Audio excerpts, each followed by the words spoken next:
നമസ്കാരം. വെട്ട ന്യൂസ് ക്യാപ്സ്യൂളിലേക്ക് സ്വാഗതം. എന്റെ ഇഷ്ടങ്ങൾ എന്റെ ഫാമിലിക്ക് അറിയാം. Family wedding centre. Tirur block പഞ്ചായത്തിന് കീഴിൽ ജൈവവള നിർമ്മാണ യൂണിറ്റിന്റെ പ്രവർത്തനോദ്ഘാടനം Tirur block panchayat president advocate U Sainudheen നിർവഹിച്ചു. വെട്ടം ഗ്രാമപഞ്ചായത്ത് പ്രസിഡന്റ് നൌഷാദ് നലാഞ്ചേരി ലോഗോ പ്രകാശനം ചെയ്തു. നേടെടുക്കാം പുതിയ ബന്ധങ്ങൾ. Bridal craft the wedding mall, Pan Bazar, Tirur. ഉണങ്ങാത്ത ചാണകം വിലക്ക് വാങ്ങി ആധുനിക യന്ത്രസഹായത്തോടെ ജൈവവളമാക്കി മാറ്റുന്നതാണ് പദ്ധതി. ക്ഷീരകർഷകർക്ക് ഏറെ ഗുണം ചെയ്യുന്ന പദ്ധതിയുടെ ഭാഗമായി നിരവധി പേർക്ക് തൊഴിൽ ലഭ്യമാക്കും.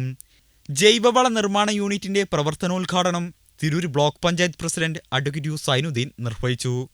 ഇപ്പോൾ അത്ര സംഖ്യ ചെലവഴിക്കുന്നില്ല. ഇപ്പോൾ 10 ലക്ഷം, കാരണം ഈ കൊല്ലം നമുക്ക് പൂർത്തീകരിച്ച് ചെലവഴിക്കാൻ 10 ലക്ഷം ചെലവഴിക്കാൻ കഴിയൂ. അതുകൊണ്ട് ബാക്കി സംഖ്യ ആവശ്യമായി വരുന്നത് അടുത്ത ഘട്ടത്തിൽ ചെലവഴിക്കാം എന്നുള്ള നിലയിലാണ് ഈ യൂണിറ്റ് പ്രവർത്തനം ആരംഭിക്കുന്നത്. ഈ ക്ഷീര കർഷകരെ സഹായിക്കാൻ പച്ച ചാണകം തന്നെ വാങ്ങാനുള്ള സംവിധാനം എങ്ങനെ ഉണ്ടാക്കാൻ പറ്റും? അവിടെയാണ് പച്ച ചാണകം കൊണ്ട് വളമുണ്ടാക്കാൻ കഴിയുന്ന, ഈ തരി മണലിനേക്കാൾ തരിയായി ആ വെള്ളത്തോട് കൂടിയിട്ടുള്ള ചാണകത്തെ സംസ്കരിച്ച് ജൈവവളമാക്കി മാറ്റുന്ന സംവിധാനം യൂട്യൂബിൽ കാണാനിടയായി. ബ്ലോക്ക് പഞ്ചായത്ത് അംഗം പി അബ്ദുൽ നാസർ അധ്യക്ഷത വഹിച്ചു. വെട്ടം ഗ്രാമപഞ്ചായത്ത് പ്രസിഡന്റ് നൌഷാദ് നല്ലാഞ്ചേരി ലോഗോ പ്രകാശനം ചെയ്തു. Block panchayat vice president Preetha Pulikkal logo ഏറ്റുവാങ്ങി.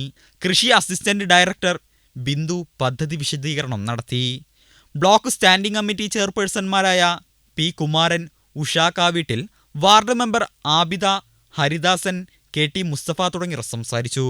കരീംകുട്ടി സ്വാഗതവും CM ജസീന നന്ദിയും പറഞ്ഞു. വെട്ട ന്യൂസ് തിരൂർ.